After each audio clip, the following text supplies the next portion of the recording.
président de la République Macky Sall et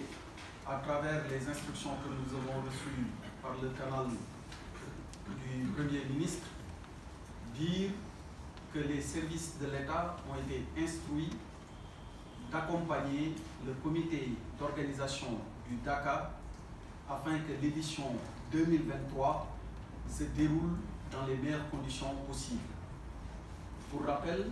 nous savons que le Dakar a été initié depuis 1942 par un homme d'une dimension exceptionnelle, visionnaire de son État, je veux nommer Thierno Mohamed Saïd Ba, dont l'œuvre à travers le Sénégal et dans d'autres contrées du monde reste marquée par la fondation ou la création de plus d'une cinquantaine de villages où il a érigé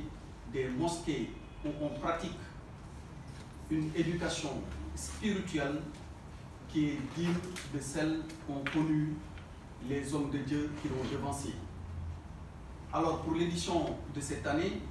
tout a été mis avec la collaboration du comité d'organisation sur la table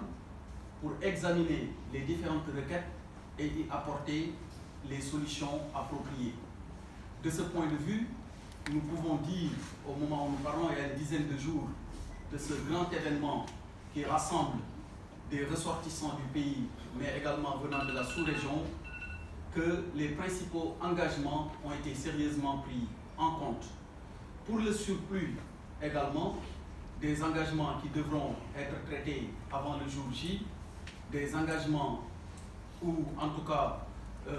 les services de l'État concernés ont fait savoir que tout a été programmé pour qu'avant la date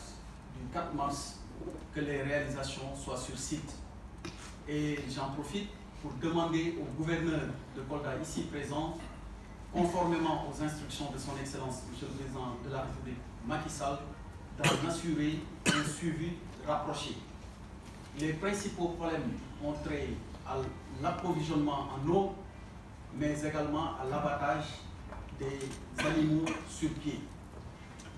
Autant de points de vigilance qui devront retenir l'attention, mais également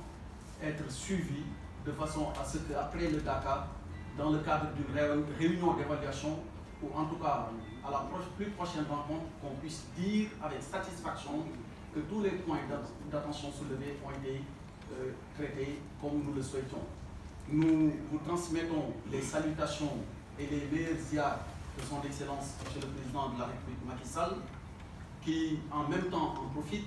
pour solliciter de la part du Khalif et de l'ensemble